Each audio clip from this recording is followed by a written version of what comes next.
maintenant, le petit rapporteur.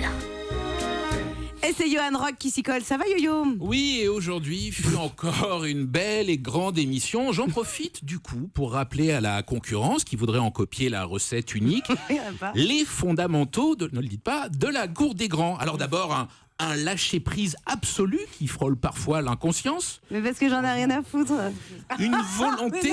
Une volonté de toujours se surpasser entre chroniqueurs. Bon allez, on revient aux questions, à l'essentiel, merde.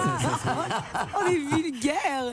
Et surtout cette culture d'entreprise infaillible qui met à l'honneur les couleurs de cette belle et grande station de radio. Ah ouais, c'est un film européen?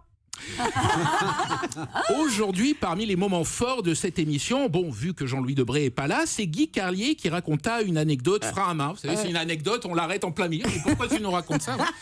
Celle où il rencontra Daniel Gilbert en short dans la rue. Mais peu importe, on s'en foutait, mais peu importe, car aujourd'hui, tout était bienveillance et enthousiasme. Même le flash de Nicolas Poincaré fit un carton auprès d'Alessandra. C'était génial, Nicolas Poincaré. Merci pour ce moment de pur bonheur. Je serais cru à Récré à deux. Le mec, voilà, très bien. On essaye d'apporter une pointe d'optimisme, même dans l'info la plus catastrophique. Voilà. Les gars, vous me le mettez pour le prochain débrief, ça fait plaisir.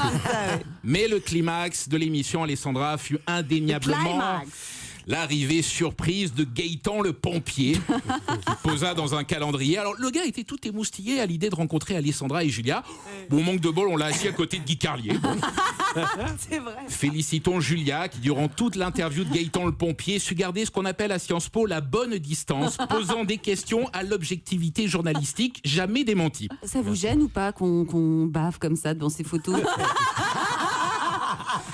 La question pourrie, quoi. Mais aujourd'hui, auditeur, plutôt que de te compiler le pire de ce que tes oreilles ont pu entendre, je préfère t'emmener plus loin, dans l'indicible, ce que Nietzsche aurait appelé l'aventure intérieure d'Alain Ichou. Alain est un esthète consacrant sa vie à l'amour du théâtre. Du coup, pendant l'émission, il lui arrive parfois de décrocher comme ses élèves surdoués qui, en cours, rêvassent pour oublier que leurs petits camarades sont intellectuellement plus limités qu'un hippocampe. Merci Vanessa, ça me fait vachement plaisir.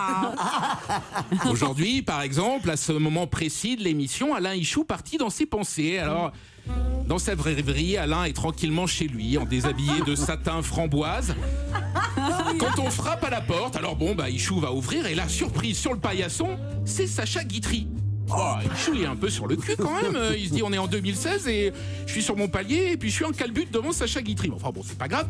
Il dit mais que me vaut votre venue, Sacha? Qu'est-ce que bon? Pourquoi il est parti? Et alors Guitry lui dit je suis un petit peu ennuyé, Alain. Je viens vous voir, j'endors plus la nuit. Je vais vous demander une faveur. Accepteriez-vous de devenir mon attaché de presse?